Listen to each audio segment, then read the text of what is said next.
عظمت حضرت ابو طالب علیہ السلام بلند تر صلوات.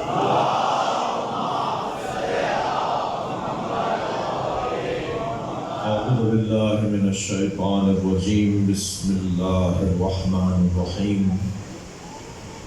الحمد للہ الذی لا یبلغ مدحته القائلون ولا يحصي نعماءه العادون ولا يعدي حقه المجتهدون الذي ليس لصفته خط محدود ولا نعت موجود ولا وقت معدود ولا أجل ممدود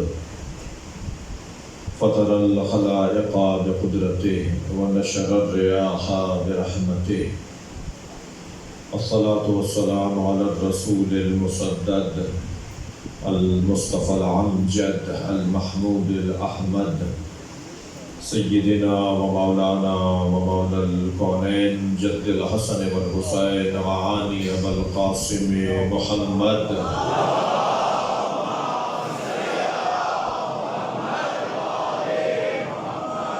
وآله الطيبين الطاهرين المعصومين الذين قال الله إنما يريد الله ليذهب عنكم الرجس أهل البيت ويطهركم تطهيرا.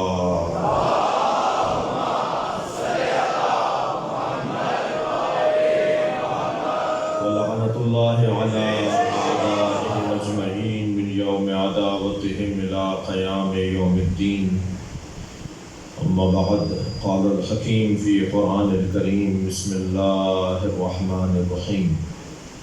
إن الله اصطفى آدم ونوحا وآل إبراهيم وآل عمران على العالمين صلوات.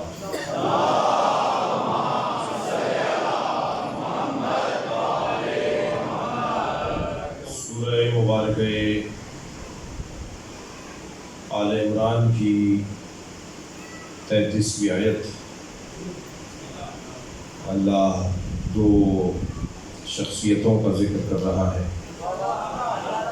اور دو گھرانوں کی بات کر رہا ہے.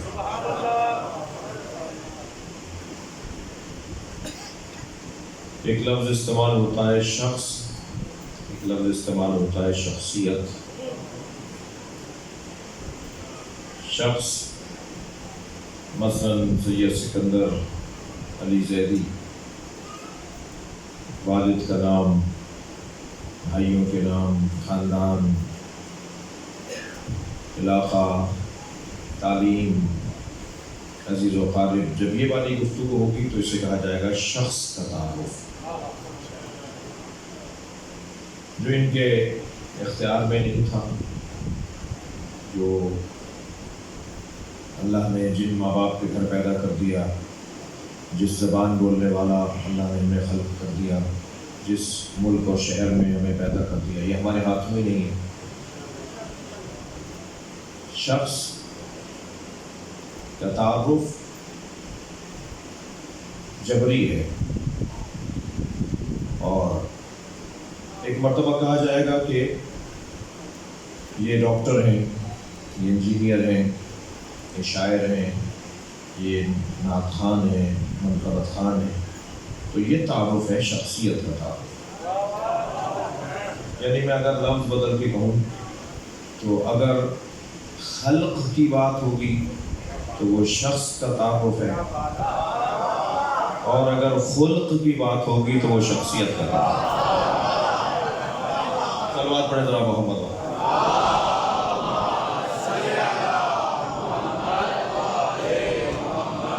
شخصیت اور شخص میں یہ ایک واضح اور روشن فرق ہے.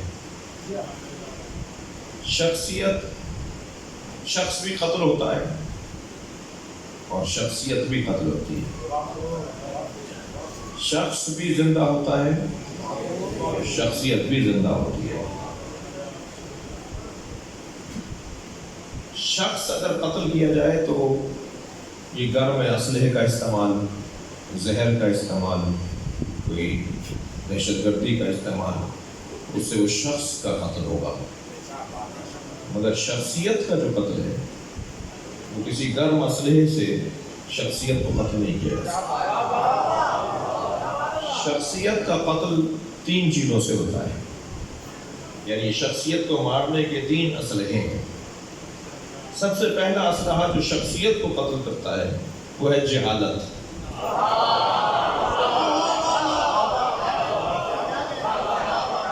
شخصیت کا قتل جہالت سے ہوتا ہے۔ میں جانتا نہیں ہوں اور اس کے بارے میں رائے دے رہا ہوں، وہ ایسے ہیں وہ ویسے ہیں۔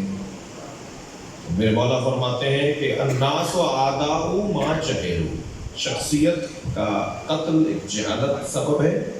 اب اس پہ دلیل دے رہا ہوں۔ مولا فرماتے ہیں الناس و اعداء ما جہلوا، لوگ اس کے دشمن ہیں جس سے جاہل ہیں۔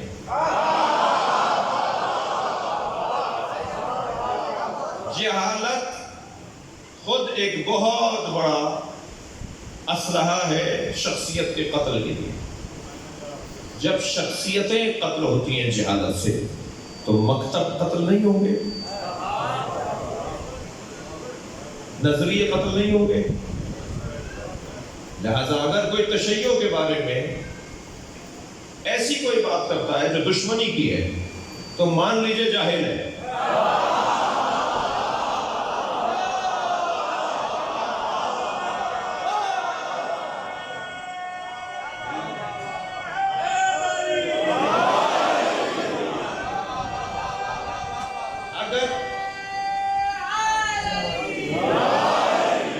اگر کوئی مکتب اہل بیت کے بارے میں بات کر رہا ہے اور وہ دشمنی کی بات ہے تو اس سے نفرت نہیں کرنی۔ یاد رہے، بیمار سے نفرت نہیں کرتے، بیماری سے نفرت کرتے۔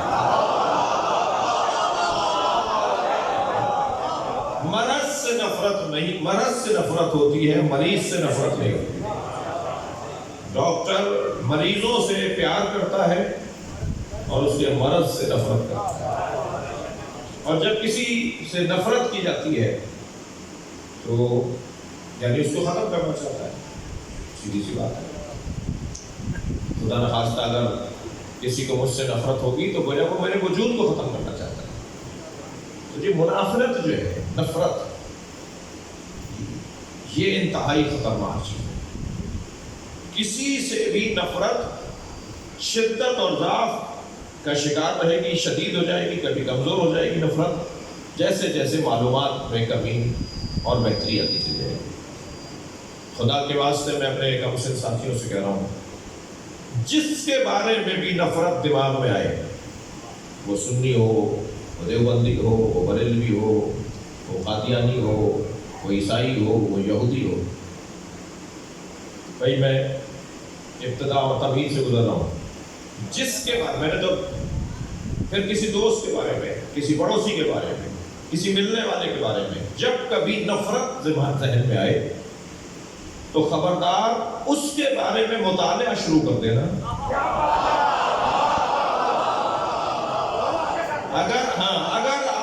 اگر آپ اہل سنت سے نفرت آئی ہے آپ کے ذہن میں، اگر یہودیوں سے نفرت آئی ہے، اگر قادیانیوں سے نفرت آپ کے ذہن میں ہے تو آپ مجھ ملا مولوی سے اور خطیب اور ذاکر سے سن لیجئے گا، مگر اس پر عمل جب کیجئے گا جب اپنا مطالعہ بڑھائے گا۔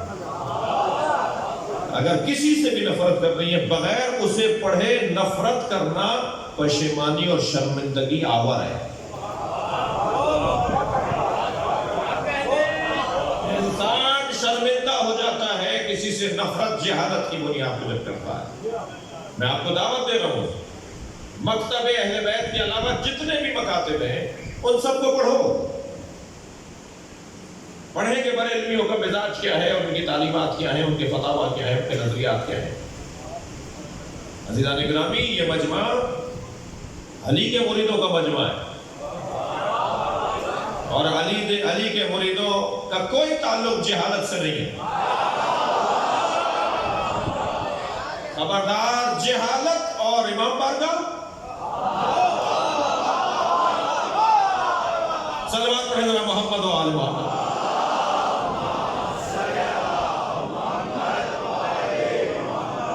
تو پہلا قاتل اور پہلا اسلحہ شخصیت کے قتل کا وہ ہے جہالت. اگر تھکے نہیں ہیں تو جملہ کہو. مجھے آنے میں دیر ہوئی ہے لیکن کچھ دیر تو ہمیں ہوئی ہے, کچھ دیر سے پڑھنی بھی تھی آج, اور انشاءاللہ کل بھی مجھے لگتا ہے یہی وقت ہو جائے گا. بہرحال آپ عبادت میں مصروف تھے, اور ایک صاحب مجھ سے شکوہ کر رہے تھے کہ مولانا آپ کی مجلس سننے کے لیے 1 گھنٹے کی مجلس کے لیے 2 گھنٹے لگانے پڑتے ہیں. مجلس سے آدھا گھنٹہ پہلے آنا ہوتا ہے تاکہ جگہ سیٹ مل جائے, اور پھر بعد میں بھی پارکنگ سے نکلنے میں اور یہ وہ مسئلے ہوتے ہیں. تو مجھے معاف کیجیے گا اگر ایسا ہو رہا ہے تو. عزیزان گرامی, شخصیت کا قتل, سب سے پہلا شخصیت کا قاتل, سب سے پہلا سبب شخصیت کے قتل کا وہ جہالت ہے. مجھے جملہ کہنے دیجئے, اگر آج کوئی ابو طالب کا منکر نظر آئے,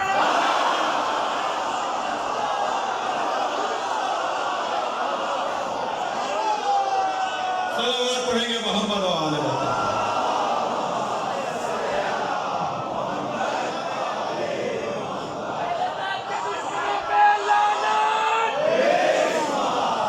جان لیجئے کہ وہ جاہل ہے,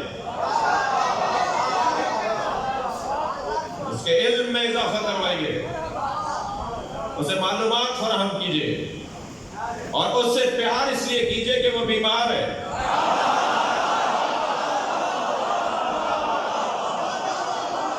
صلوات پڑھیں گے نبی کی ذات پر.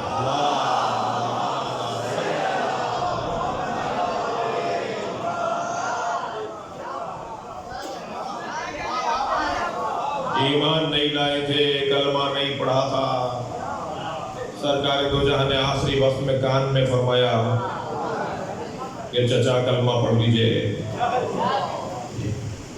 تمہیں سورج کی روشنی میں نبی کے ہاتھوں پہ علی تو نظر نہیں آتا.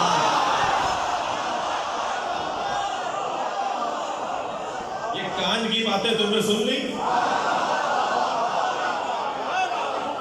سرکار کان میں بات کر رہے ہیں حضرت ابو طالب کہ یہ تم نے سن لی. اور کان میں بات کرنا خود دلیل ہے کہ تمہیں نہیں بتانا چاہ رہے تھے. اگرچہ اس روایت کی سند کے اوپر ہماری طرف سے بہت روشن نظریہ ہے, وہ سند ہی ٹھیک نہیں ہے, وہ سند ہی نہیں ہے صحیح, اور عجیب اتفاق نہیں ہے جو روایت کر رہا ہے وہ وہاں تھا نہیں. عجیب بات نہیں ہے کہ راز کی باتیں انہیں بتائیں. اچھا پھر ایک آدمی دیکھ رہا ہے تو وہ تو یہ نقل کر رہا ہے. تم نے ایک لمحے کا یہ انداز سن لیا, دیکھ لیا, تم نے کہا کہ وہ کلمہ نہیں پڑھ رہے تھے, اور جو حضرت ابو طالب کی 86 برس کی زندگی ہے, اللہ اکبر, دیوار پر مار دو ایسی حدیثوں کو جو قرآن سے ٹکرائیں.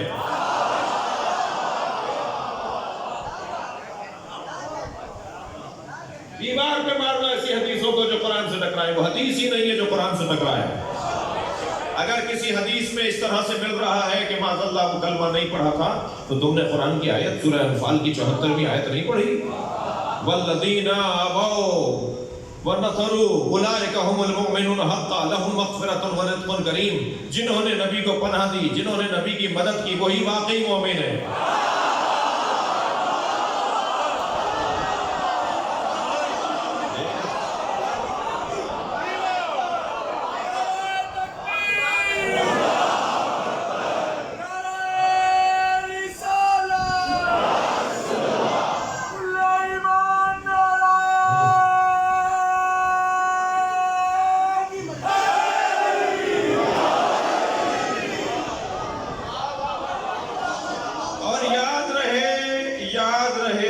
جہالت کی تبلیغ کرنے والے کوئی اور ہیں, اور علم کے مبلغ کوئی اور ہے. ہمیشہ جہالت کی تبلیغ انہوں نے کی ہے جو علی کے دشمن ہیں. کیا یہ نماز بھی پڑھتے تھے جو مسجد میں مارے گئے؟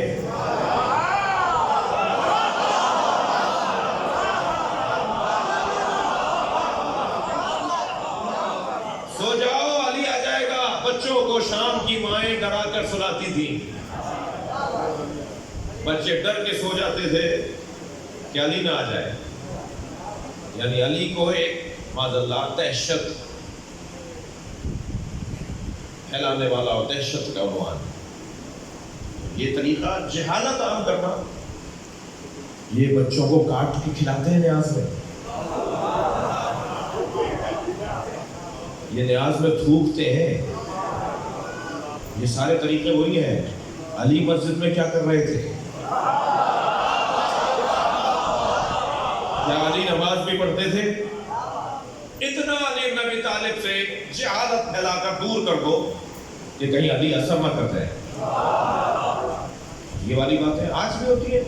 مجھے تو تعجب ہے, افسوس ہے, پڑھے لکھے لوگ نہیں جانا. اصل مسئلہ کچھ اور ہے بھائی. اگر ٹاؤن شپ کے اندر روزانہ مجلس ہوتی ہے اور سال میں کم سے کم 365 دنوں کے اندر 300 دفعہ تو مجلس ہوتی ہے, 300 مجلسیں تو ہوتی ہیں, تو 300 مجلسوں میں نیاز پکتی ہے. کم سے کم 150 مجلسوں میں پکتی ہوتی ہے.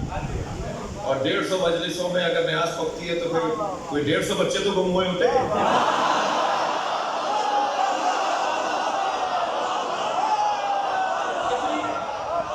میں تو اس طرح کی گفتگو کرتے ہوئے بھی خود شرمندہ ہو رہا ہوں. یعنی میں اتنا گر کر بات کر رہا ہوں. کہیں تو کوئی FIR کرتی کہ ہمارا بچہ گم ہو گیا ہے. نہیں ایسی تو بہت بری بات ہے. میں اپنے توسط سے پیغام کر رہا ہوں, یہ کوئی اچھی باتیں نہیں ہیں. چھوٹ کر کے لاتے ہیں تو بھائی یہ تو میں ہاتھ جوڑ جوڑ کے کہہ رہا ہوں کہ دوسرے بھائیوں کو نیاز کرا, ورنہ یہ تو میں اپنی قوم کو جانتا ہوں.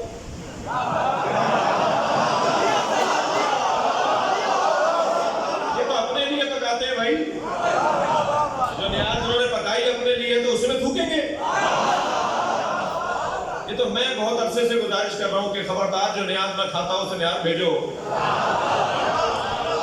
اور اگر ایک دفعہ لوٹا دے تو دوبارہ بھیجو, دوبارہ لوٹا دے تو تیسری دفعہ پھر بھیجو. یہ مسئلہ تمہارا اور اس کا نہیں ہے, اس کا اور حسین کا ہے.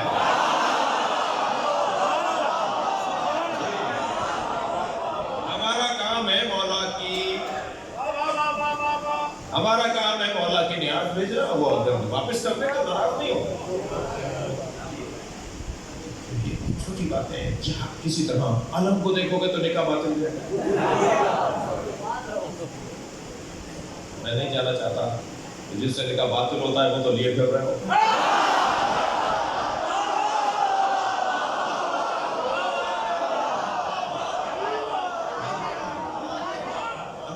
بھائی دیکھنے سے سارا زور بیچاری عورتوں کا باطل ہے. پریشان وہ ہوتی ہے, لہٰذا جب وہ پریشان ہوتی ہے تو بچوں سے کہتی ہیں خبردار علم نہیں دیکھ لینا, ابا کا اور تمہارا نکاح ہمارا نکاح باطل ہے. کیا مشکل ہے, کیا پریشانی ہے. یہ میں آپ کو معاشرے کی وہ ذبح حالی بتا رہا ہوں. یہ شخصیت کا قتل کا پہلا اسلحہ, تھکے تو نہیں, شخصیت کے قتل کا پہلا اسلحہ جہالت. میں چھوٹے چھوٹے بچے اللہ ان کی زندگی اچھی کرے, ان کا مستقبل اچھا کرے. ان بچوں کے لیے خاص دعائیں, نورانی چہرے والے جوانوں کے لیے خاص دعائیں. خبردار فارغ نہیں رہنا. ایک کورس کر لیا, ایک تعلیم حاصل کر لی 2 سال کی, فلاں کورس میں پھر داخلہ لے لو. فارغ رہنے والا جوان میرے مولا صادق کو پسند نہیں. کچھ نہیں کر رہا. کیا کر رہے ہو بیٹا؟ کچھ نہیں کر رہا. مولا نے ایک جوان سے پوچھا کیا کر رہے ہو؟ اس نے کہا کچھ نہیں کر رہا. کہتے ہیں مجھے نفرت ہے ان لوگوں سے جو کچھ نہیں کر رہے ہوتے, ان جوانوں سے نفرت ہے جو کچھ نہیں کر رہے ہوتے. تعلیم اپنی جاری رکھو, آگے بڑھو, مسلسل پڑھائی کی طرف جاؤ. بہانے تلاش نہیں کرو کہ میں ابا کے ہاں ابا ریٹائرڈ ہو گئے تو میں نوکری کرنا چاہتا ہوں, پڑھنا نہیں چاہ رہا. توجہ کر رہے ہیں. مجلسوں میں بھی میری خواہش ہے, آپ ایک عرصے سے کہہ رہا ہوں, اثر تو ہو نہیں رہا, شاید میرا خود کردار کمزور ہے اس لیے اثر نہیں ہو رہا. میں ایک عرصے سے کہہ رہا ہوں ان بچوں جوانوں سے کہ ڈائری بناؤ, اپنے ساتھ مجلس میں ڈائری اور قلم لے کر آیا کرو, بیٹھ کے لکھو. بھائی شہنشاہ حسین نقوی کی 1 گھنٹے کی گفتگو میں ایک بات تو کوئی کام کی ہوگی. اوپر تاریخ ڈالو, مقام لکھو کہ کون سی جگہ مجلس ہوئی, کہاں مجلس ہوئی, تاریخ یہ تھی, مقام یہ تھا, موضوع یہ تھا. انہوں نے یہ والی بات جو ہے نا وہ بڑی کام کی مثلا. آپ 10 سال بعد دیکھیے گا آپ کی 10 ڈائریاں بن جائیں گی. اور وہ جو ڈائریوں کا ذخیرہ ہوگا نا آپ کا، میں آپ سے وعدہ کرتا ہوں وہ آپ کو نابغہ شخصیت بنا دے گا، آپ کی شخصیت ہی کچھ اور ہوگی۔ آتے جاتے اسے کھول دیا، پڑھ لیا، نکات کے اوپر غور کر لیا۔ یہ امام حسین کی عالمی یونیورسٹی کا ایک کیمپس ہے، اس وقت ایک بڑی بھرپور کلاس لگی ہوئی ہے۔ گجرانوالہ سے نہ جانے کہاں سے میرا سنی بچہ آیا بیٹھا ہے، آ گیا یہ اتنی دور سے یہ مجھے سننے کے لیے آیا ہوا۔ اس مجلس میں اہل سنت ہوں گے، ممکن ہے عیسائی ہوں، سنی ہو، شیعہ، تو شیعہ ہے، عیسائی، دیکھیے جی یہ کتنی اچھا حسن ہے۔ یہ میرا یہ پرانے دو مصرے میں بار بار کہتے ہیں، در حسین پہ ملتے ہیں ہر مزاج کے لوگ، در حسین پہ ملتے ہیں ہر مزاج کے لوگ، یہ دشمنی کا نہیں دوستی کا ذریعہ ہے۔ صلوات پڑھیں گے محمد و آل محمد۔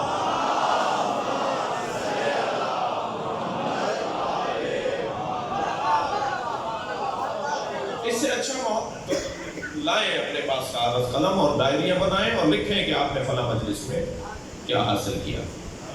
تو پہلا شخصیت کا قتل جہالت سے ہوتا ہے، اور جہالت سب سے زیادہ نفرت علی کو جہالت سے، جہالت سے نفرت ہے۔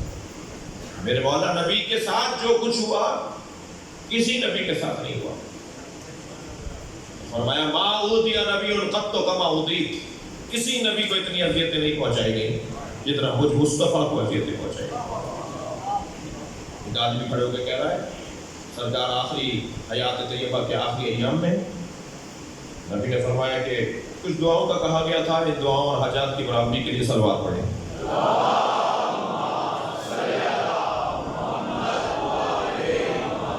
آخری سرکار کی رخصت اور وصال کا دور قریب ہے۔ سرکار نے اپنے چاہنے والوں سے، صحابہ کرام سے آواز دے کر کہا کہ اگر کسی کا حق میری گردن پر ہے تو مجھ سے مانگ لو، میں جا رہا ہوں۔ تو ایک شخص کھڑا ہو گیا، کہنے لگا جی آپ کی گردن پر میرا حق ہے۔ حضرت فرمایا کیا حق ہے؟ لے لو۔ کہنا جی آپ نے اپنے جانور کو کوڑا مارا تھا، تازیانہ مارا تھا، وہ مجھے لگ گیا تھا۔ حضرت فرمایا مار لو۔ اب اصحاب نے ایک مرتبہ بے چینی، آوازیں لگنے لگی، کیا بات کر رہے ہو؟ ایسی بات کر دی۔ سرکار نے سب کو خاموش کروایا، خبردار اس کا حق میری گردن پر ہے، مجھ سے لے لے، اس کا حق میری گردن پر، مجھ سے لے لے۔ آگے بڑھا، کہنے لگا اس وقت میں نے قمیص نہیں پہنی ہوئی تھی۔ سرکار نے اپنے کرتا لوٹ دیا کمر سے، اور میں ماروں۔ تازیانہ ہاتھ میں لے کر آگے بڑھ رہا ہے، اور جیسے آگے بڑھا صحابہ کرام کے دل کی دھڑکنیں بڑھنے لگی، عاشق تھے نبی کے، لہذا سب نے کہنا شروع کیا نہیں کرو ایسا، بے ادبی ہے، کیا کہہ رہے ہو، کیا کر رہے ہو۔ آگے بڑھا اور مہر نبوت کا بوسہ دے کے کہنے لگا کہ مجھے تو مہر نبوت کا بوسہ دینا تھا، کوئی تازیانہ آپ نے نہیں مارا۔ اب آپ نے دیکھا کہ ہدف تو بہت اچھا تھا مگر وسیلہ پاک نہیں تھا۔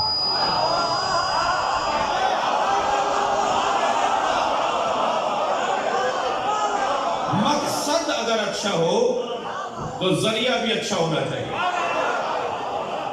بھائی اگر تھکے نہیں تو جملہ کہو، اگر مقصد اللہ ہے تو وسیلہ اہل بیت۔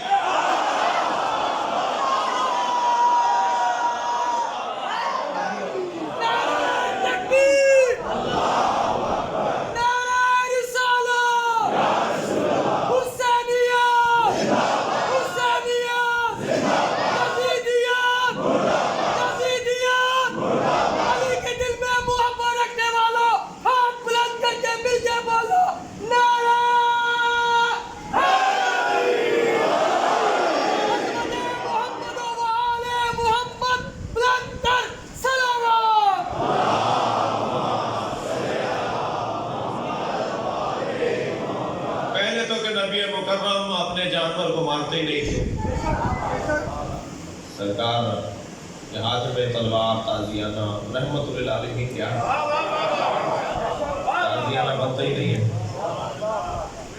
نہیں تھی. دوسری بات یہ کہ مارے اسے لگے ادھر تو اسی کو بے عدالتی کہا جاتا ہے. اور جی یہ معصوم ہے, ان سے غلطی نہیں ہو سکتی. اب ابیل کا پرندہ کنکر تو کہیں اور نہیں پھینک رہا,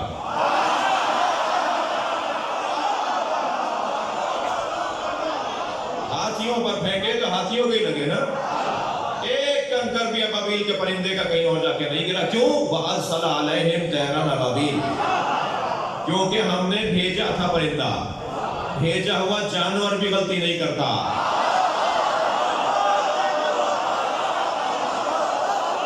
صلوات پڑھیں گے محمد و آل محمد.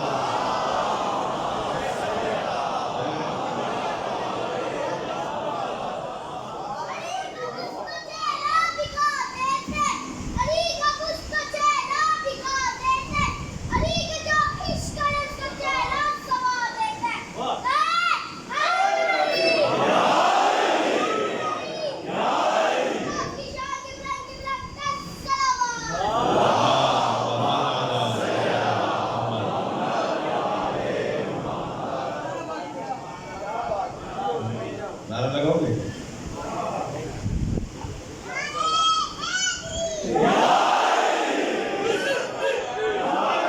صلوات پڑھیں گے محمد و آل محمد.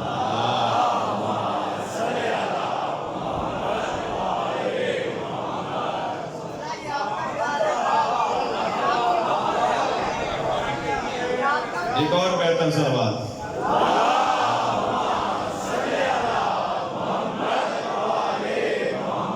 توجہ کر لی آپ نے؟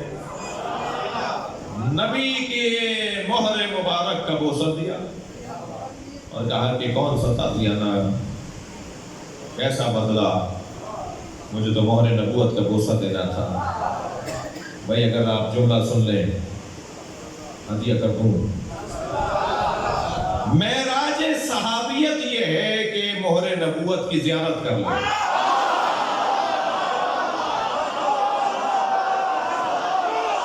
اور معراج اہل بیت یہ ہے کہ دوش نبی پر بیٹھ.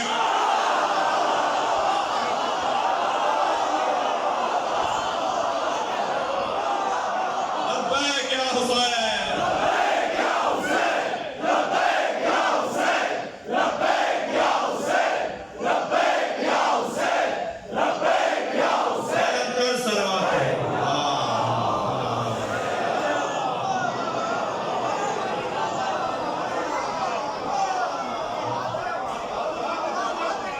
جہالت شخصیت کے قتل کا خطرناک اسلحہ ہے. معاشرے سے جہالت کا خاتمہ کرنا ہے. ٹاؤن شپ میں ہمارے اسکول کتنے ہیں؟ معاف کیجیے بھائی, آپ نے کتنے بنائے؟ یہ دوسروں کے کندھے پہ رکھ کے گولی کیوں چلا؟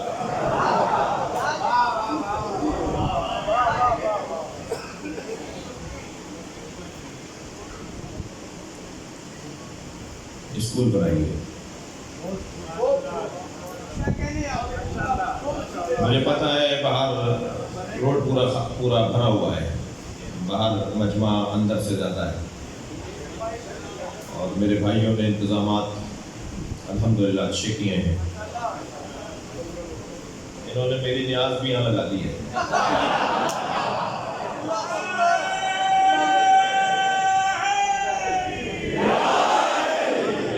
یہ میں نے ممبر کا مزاح کیا ہے, ورنہ مجلس جو ہے وہ اگر میں کسی مرض مطلب کسی لالچ میں مجلس پڑھوں گا نا تو میری زبان میں اثر نہیں ہوگا.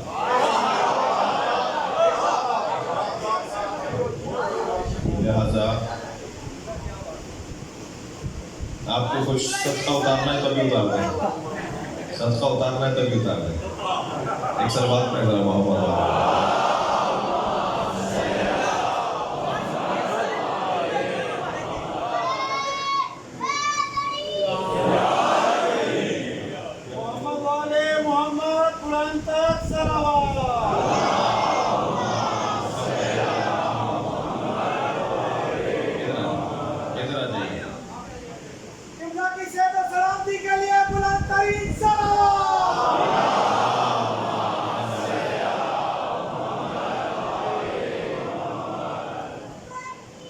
بات آگے بڑھے. جو باہر میرے احباب اندر بیٹھے ہوئے ہیں جو اس حیثیت کے مالک ہیں کہ 5 لوگ مل جائیں اور ایک اسکول بنائیں. اور اسکول سے مراد میری مدرسہ نہیں ہے بھائی. مدرسے جتنے ہیں انہیں کو سنبھال لو تو تم بہت ہے. اسکول یہی انگلش میڈیم اسکول, یہی او لیولس, اے لیولس, یہی میٹرک سسٹم, یہی کیمبرج آکسفورڈ کی تعلیم. اسکول بنائے, اسکول ایک جال بنا دیں پورے پاکستان میں اسکول میں. اور اسکول جب ہوتا ہے تو پھر یہ نہیں ہوگا, میں یہ بھی نہیں کہہ رہا کہ شیعہ بچوں کے لیے اسکول. یہ حالت مٹا دیجیے, خود اہل بیت کے دروازے پر آ جائے گا. ذہن کی بہتری ترقی سب سے بڑا اسلحہ ہے جہالت. دوسرا اسلحہ بتاؤں جو شخصیت کو قتل کرتا ہے, وہ ہے حسد. حسد. ان کے پاس کیوں ہے, میرے پاس کیوں نہیں ہے؟ اچھا, ان کے پاس ہے تمہارے پاس نہیں ہے تو تم حاصل کرو. اگر ان کو دیکھ کر میں اپنے کمالات کو حاصل کرنا چاہوں تو اسے رشک کہتے ہیں, غبطہ کہتے ہیں. ان کے پاس یہ چیزیں میرے پاس بھی ہونی چاہیے. بہت اچھا ہے, دوڑ لگاؤ, مقابلہ کرو. مقابلے کو اسلام نہیں منع کرتا, مقابلے کو تھپکی دیتا ہے اسلام. ساتھ دوڑنے والے کا حوصلہ افزائی کرتا ہے. یہ تو میں روحانی باتیں کر رہا ہوں. مادی دنیا میں بھی کوئی مقابلہ کر رہا ہوتا ہے تو شریعت نے اسے حلال قرار دیا. گھوڑوں کے مقابلہ, لگا دو پیسہ. تیر اندازی کا مقابلہ, لگاؤ پیسہ. اسلام کہتا ہے حرام نہیں ہے. تیراکوں کو دوڑوا رہے ہو, تیراکی کروا رہے ہو, لگاؤ پیسہ اس کے اوپر. سب کو رمایا, پورا باب ہے فقہ اہل بیت میں, فقہ اسلامیہ میں. توجہ ہے. جو مادی چیزوں کے مقابلے میں اسلام منع نہ کرتا ہو, روحانیت میں کیسے منع کرے گا؟ وہ 5 وقت کی نماز پڑھتا ہے, مقابلہ کرو, نماز شب پڑھ کر دکھاؤ.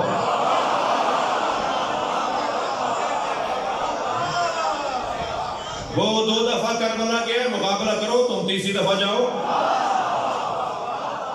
مقابلہ, روحانیت میں مقابلہ, عبادات میں مقابلہ. وہ صرف ماہ رمضان کے روزے رکھتا ہے, میں مستحب روزے بھی رکھوں گا. فاستبقوا الخیرات, قرآن پکار کے کہہ رہا ہے نیکی کے کاموں میں مقابلہ کرو. مولانا ہمارے علاقے میں اسکول ہے تو اسکول کیوں بنائے؟ مقابلہ کرو. ماشاءاللہ اللہ نے کرم کیا ہوا ہے, بچے دنیا میں مسلسل آ رہے ہیں. تو اسکولوں کی تو ضرورت ہے. یہ تو نہیں ہوا کہ جی اسکول بہت بن گئے, نہیں, بچے تو اس سے زیادہ ہیں. یہ جو چوکوں پہ کھڑے ہیں, یہ جو گلیوں میں کھڑے ہیں, یہ جو محلوں میں نہیں پڑھ رہے اس لیے کہ وہ اسکول پڑھ نہیں سکتے. عزیزان گرامی, نبی فرماتے ہیں کہ اگر, سرکار کی حدیث, اگر ایک حرف علم کسی کو دے دو تو سورج جہاں جہاں چمکتا ہے اتنے ذرات سے زیادہ ثواب ہے. ہر متمول شخص, ہر پیسے والا شخص طے کرے کہ میں اپنے اوپر 2 بچوں کی تعلیم لیتا ہوں, جو ان کا خرچہ ہے. یتیم خانے بھی بنانے کی بات نہیں کر رہا ہوں, یا لمبے پانی کے کھانے کھلائے جائے, نہیں, معیاری. جب ٹیچرز اچھے رکھیں گے تو تنخواہیں اچھی ہوں گی, جب ماحول اچھا رکھیں گے تو خرچہ بھی بڑا ہوگا. تو پھر اس کو مینٹین رکھنے کے لیے, اس کو منظم رکھنے کے لیے پیسہ چاہیے. پیسہ چاہیے تو پھر کہاں ہیں وہ لوگ؟ یہ 2000 ایکڑ کی زمین خبر میں نہیں جا سکے گی. یہی قرضہ ہم کرنا ہے. ایک صاحب وصیتیں کرنے لگے اپنے بیٹے سے, بیٹا میں مر جاؤں تو میری فلاں دکان جو ہے وہ بیچ کر مسجدوں کے وضو خانے ٹھیک کرا دینا, اور فلاں مارکیٹ کے اندر جو ہماری 3 دکانیں ان میں سے ایک دکان بیچ کر فلاں مثال کے طور پر امام بارگاہ میں مدرسے میں پنکھے لگوا دینا. وہ 8-10 انہوں نے وصیتیں کر دی. وہ 40-50 دکانیں تھیں, 5-6 دکانیں بکوا دی. تو کچھ دیر بعد کہنے لگے کہ چلو ہم فلاں جگہ فلاں سے ملنے چلتے. تو رات کا وقت تھا, اس بیٹے نے لالٹین اٹھائی ہوئی تھی, تو بیٹے نے کیا کیا, لالٹین پیچھے لے کے باپ کے پیچھے, کمر کے پیچھے کر لی لالٹین, باپ کے پیچھے چلتے ہوئے اپنے کمر آگے اندھیرا ہو گیا. اس نے کہا کہ لالٹین آگے دکھاؤ, اس کو آگے تاریخ ہے. کہ بابا آپ اپنا نور پیچھے چھوڑ کے جا رہے ہیں, مجھ پہ چھوڑ کر جا رہے ہیں کہ میں کروں. ایسے ہی ہے جیسے اندھیرا رستہ ہو اور لالٹین پیچھے لے کے چل رہا ہے. اگر آپ کو وہاں روشنی چاہیے تو روشنی پہلے بھیجیے, اپنے ہاتھ سے کر کے جائیے. میں آپ کو 85 مشاہدے میرے پاس ہیں, آپ سب کے پاس ہوں گے. ان بچوں کی آنکھیں طوطوں کی طرح پھر جاتی ہیں, اور اگر بچے تھوڑا بہت بھی خیال کر لیں تو بےگمات نہیں کرنے دیتی. خدا کے واسطے اپنے بچوں پہ نہیں چھوڑ کے جائیے گا کہ میرا بیٹا یہ کر لے گا, میرا بیٹا وہ کر لے گا. بیٹا وصیت کر دی ہے, بعد میں لڑتے ہیں آپس میں. یہ دنیا بڑی خطرناک ہے. مولا علی فرما رہے ہیں یہ لباس بدل بدل کے آتی ہے, یہ ہولیے بدل بدل کر آتی ہے. دوسری چیز, تھکے نہیں میری باتوں سے, دوسری چیز جو شخصیت کو قتل کرواتی ہے وہ ہے حسد. آپ نے کبھی غور فرمایا کہ حضرت ابو طالب کا کلمہ انہیں نظر کیوں نہیں آتا؟ حسد ایسا ہے کہ یہ علی کا باپ ہے.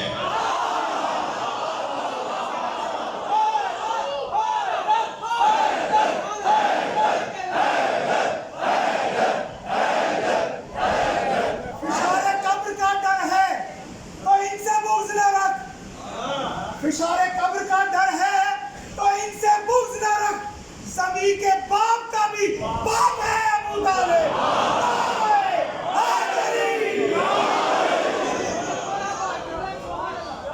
میں نے یہ بات جوش میں اور خطابت میں نہیں کی ہے.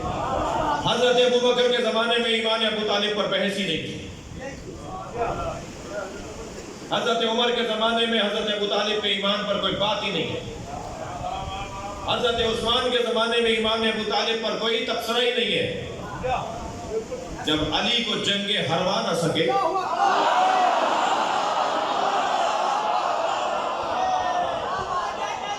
تو یہ اعصابی جنگ شروع ہوئی تھی شام سے. یہ شام سے اعصابی جنگ شروع ہوئی تھی جس کو سرد جنگ کہتے ہیں آج کی دنیا میں. یہ کولڈ وار, سرد جنگ شروع کی تھی مولا علی کے خلاف, اور بھیجے تھے باقاعدہ لوگ کہ علی کی محفل, کیونکہ مولا کا دروازہ, جیسے الحمدللہ آپ نے دروازے کسی کے لیے بند نہیں رکھے اور نہیں بند کرنے چاہیے, مولا کی محفل, مولا کا دروازہ سب کے لیے کھلا ہوتا تھا. لوگ بھیجے جاتے تھے. ہر دوسرے دن کو ایک بندہ مولا کی محفل سے کھڑا ہو کر کہتا تھا آپ کے بابا نے ایمان نہیں لائے, آپ کے بابا کافر تھے, آپ کے بابا کو نبی نے کلمہ پڑھوایا, انہوں نے کلمہ نہیں پڑھا. مولا علی کو شرمندہ کرنے کی بات. یہ اعصابی جنگ, علی سے حسد, غصہ بابا کا. اور اگر حضرت ابو بکر, حضرت عمر, حضرت عثمان کے زمانے میں ایمان ابو طالب یا حضرت ابو طالب پر بات ہوئی ہے تو عظمتوں کی بات ہوئی ہے, فضائل کی بات ہوئی ہے حضرت ابو طالب کی. لیکن یہاں تلوار تو چل نہیں پائی, تو حاسدانہ اندازہ پایا گیا. میرے مولا بیٹھے ہوئے ہیں مسجد کوفہ میں, ایک ایسا ہی جاسوس جس کا کام یہ تھا کہ مولا کو جا کر اپنے گمان میں شرمندہ کرے. پیسہ لے کر, پیسے کے اوپر ہو رہا تھا کام, ویسے باقاعدہ پیسے تقسیم ہو رہے تھے. اس نے آ کے کہا یا امیر المومنین, آپ کا مقام اتنا بلند, وَأَبُوكَ مُعَذَّبٌ فِي النَّارِ. محفل سجی ہوئی ہے مولا کی, کھڑا ہو کر کہتا ہے کہ آپ کا اتنا بڑا مقام اور آپ کے بابا دو عذاب میں مبتلا. میرے مولا علی نے بے ساختہ فرمایا فاہ وجہک, تیرا منہ ٹوٹے. یاد رہے ابو طالب کو کافر کہنے والے علی کی بددعا کا شکار ہیں.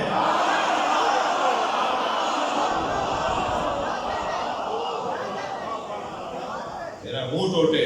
اب مولا علی کا جملہ سنیں. میرے مولا نے فرمایا تیرا منہ ٹوٹے, اور پھر جملہ فرماتے ہیں تعجب نہیں ہے ابنہ قسیم النار والجنہ وابی ہے فی النار، بیٹا جنت و دوزخ بانٹے گا، باپ دوزخ میں۔ صلوات پڑھیں محمد و آل محمد۔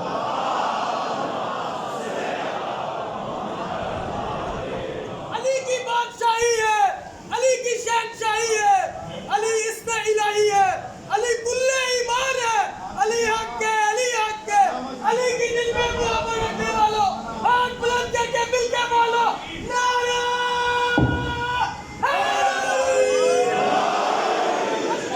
حضرت جناب ابو طالب علیہ السلام کی ذات پر بلند تر صلوات۔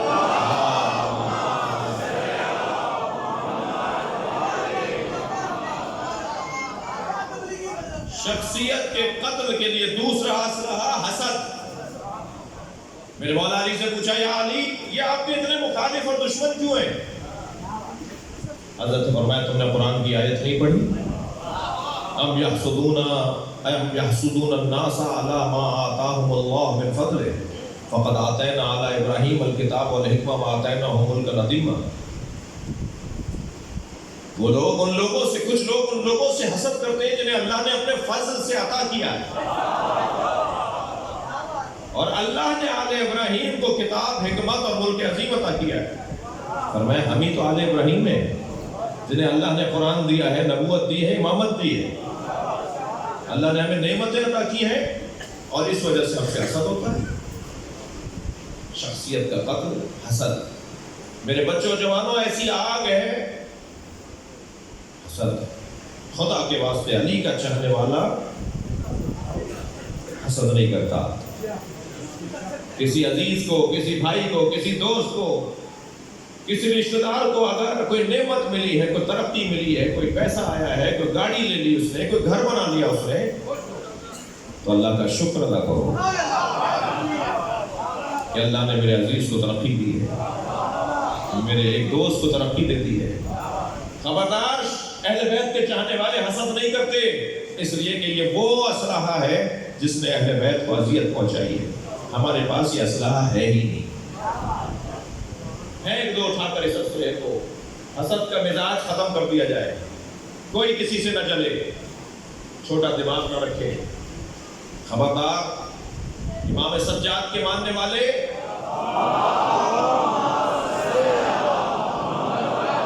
کسی سے حسد نہیں کرتے۔ امام کا سجاد لقب ہی اس وجہ سے تھا کہ کثرت سے سجدہ کرتے تھے، اور کثرت سجود کا سبب یہ تھا کہ جب حضرت کو معلوم ہو جاتا تھا کہ فلاں مومن کو اللہ نے نعمت دی ہے، تو حضرت سجدے میں سر رکھ دیتے تھے اور اللہ سے کہتے تھے، یا اللہ تو نے کسی مومن کو، کسی عزیز کو ترقی دے دی، اسے معلوم بھی نہیں ہوتا تھا کہ امام نے اس کی طرف سے اللہ کا شکر ادا کیا۔ مجھے اور آپ کو اگر معلوم ہو جائے کہ ہمارے فلاں عزیز کو، دوست کو، بھائی کو، پڑوسی کو، کسی کو اللہ نے کوئی نعمت دی ہے، اللہ تیرا شکر ہے، میرے پاس یہ نہ صحیح، اس کے پاس ہے۔ باہر آئیں گے تنگ نظریوں سے، گھٹن سے باہر آئیں گے۔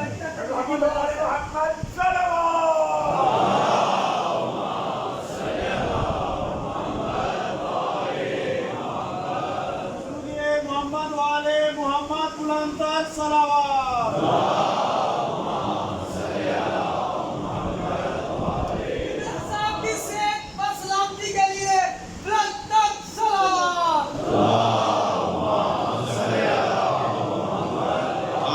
صحت و سلامتی کے لیے بلند تر صلوات۔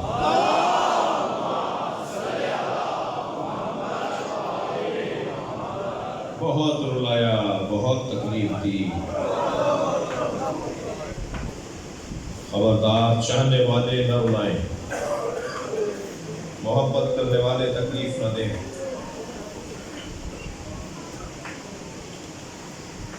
ایام اربعین حسینی کے ہیں۔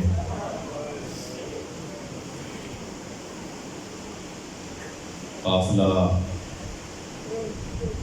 کربلا سے جب چلا تو سکینہ زندہ تھی۔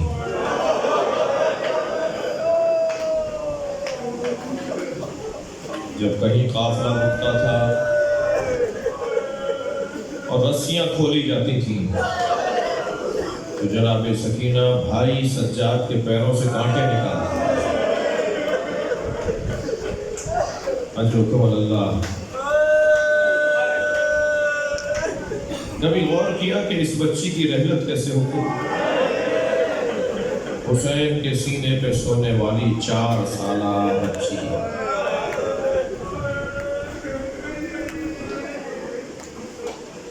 آپ کے گھروں میں بچیاں ہیں،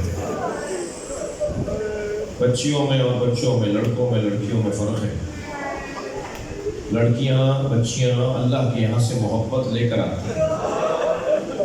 باپ گھر میں داخل ہوتا ہے، بیٹا تو شاید کسی کھیل میں کسی کام میں لگا رہے، مگر بیٹی اکیلے پڑھ لیتی ہے، بیٹی نہیں پڑھ جاتی ہے، پیار کرے گی، گلے گود میں چڑھ جائے گی، بڑی ہے تو جوتے اتارے گی، ہاتھ سے سامان لے گی، پانی لا کے پلائے گی۔ میں نے ایک حدیث پڑھی، حضرت ابراہیم دعا کرتے تھے، یا اللہ مجھے بیٹی عطا فرما جو میرے جنازے کی زینت بنے۔ اللہ جب حسین مولا چلے تھے نا تو خیمے کے در پر جناب سکینہ دامن پکڑے گئی، کیسے بچی سے دامن اپنا چھڑایا اس کا بیان بہت مشکل ہے۔ پھر جب گھوڑے پر آ کے بیٹھے تو گھوڑا نہیں چل رہا تھا، امام نے تعجب سے زلجنا سے کہا، زلجنا تو میرے حکم سے کبھی سرتابی نہیں کرتے۔ حسین کبھی اپنے گھوڑے کو مارتے نہیں تھے مولا، کہتے تھے چل تو چل جاتا تھا، تیز چل تیز چل، آہستہ ہو جائے آہستہ، اترنا چاہتا ہوں، اترنے کے لیے مولا کے لیے مولا کی بات سمجھتا تھا۔ علامہ مجلسی نے گھوڑوں کی قسمیں لکھی ہیں، اس میں زلجنا اعلیٰ ترین نسل کا، اور پھر نبی کے اس کے پشت پر بیٹھنے کی وجہ سے، کیونکہ یہ سواری نبی کی سواری تھی، نبی کی برکتوں کی وجہ سے یہ جانور، یہ گھوڑا زلجنا ایک خاص فہم رکھتا تھا۔ امام نے فرمایا چلو مجھے کربلا کے میدان میں چلو، گھوڑا پیر نہیں اٹھا رہا تھا۔ تعجب سے امام حسین نے کہا، اس سے پہلے کبھی تم نے میرے حکم سے سرتابی نہیں کیا؟ پھر اس نے اشارہ کیا تو کیا دیکھا؟ سکینہ پیر پکڑے بیٹھے، کیسے پیر اٹھائے؟ امام اتر آئے، تم نے تو ہمیں رخصت دے دی تھی۔ کہا بابا ایک دفعہ اور گلے لگا لیجیے۔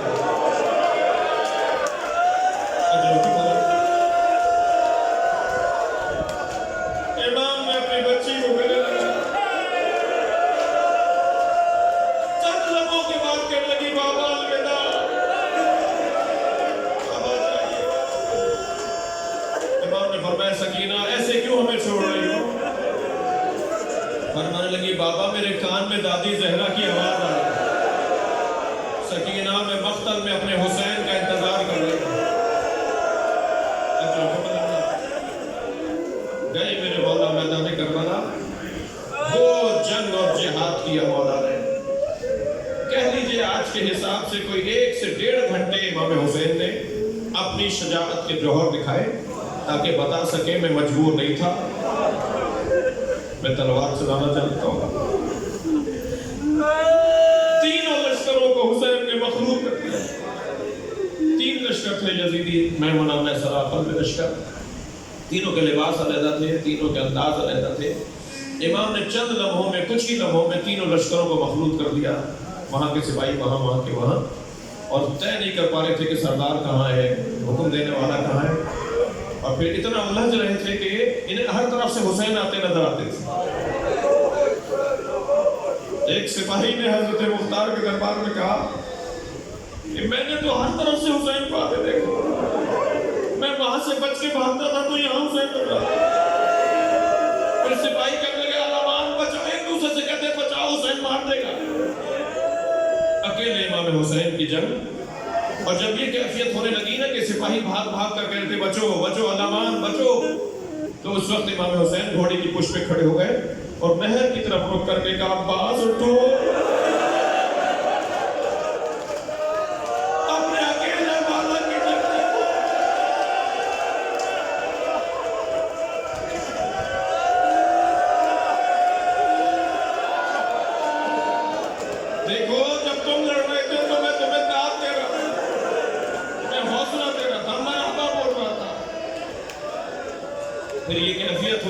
امام حسین نے خود طے کر لیا. بعض بزرگوں کا کہنا ہے آواز آئی ہے نفس مطمئنہ اپنے رب کی طرف پلٹا. اب مختلف طرف سے تیر آ رہے تھے, بھالے برچی آ رہی تھی, اور امام حسین گھوڑے پر ڈگمگا رہے تھے. کوئی پتھر مارتا تھا, کوئی نیزہ مارتا تھا.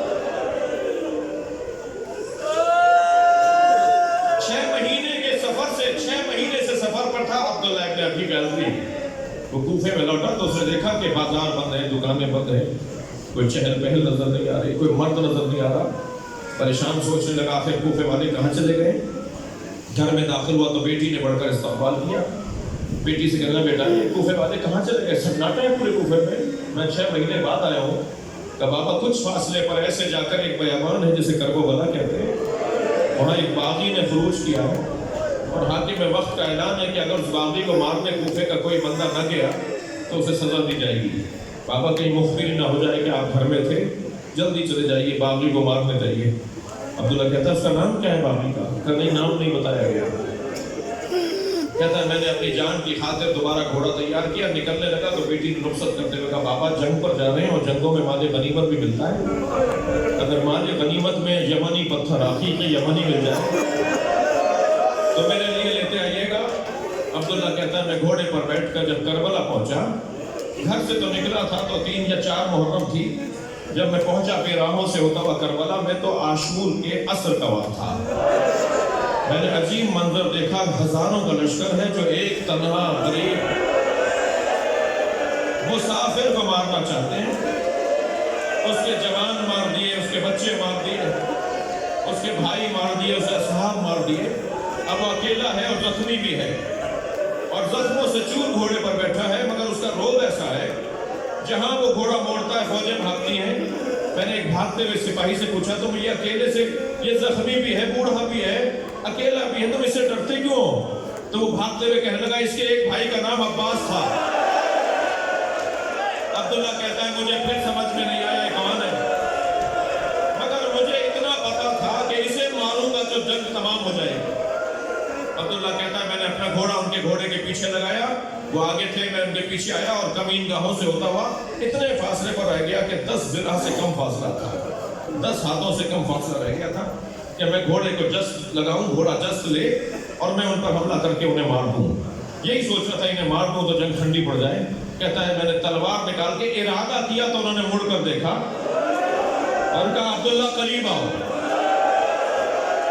عبداللہ کہتا ہے میرے ہاتھ پیر کانپنے لگے, یہ کون ہے جو میرے نام سے مجھے پہچان رہے ہیں؟ میں ڈر کر رک گیا تو انہوں نے ہاتھ سے انگوٹھی اتاری اور کہا یہ عقیق یمنی ہے. عبداللہ اپنی بیٹی کو جا کے دیکھو,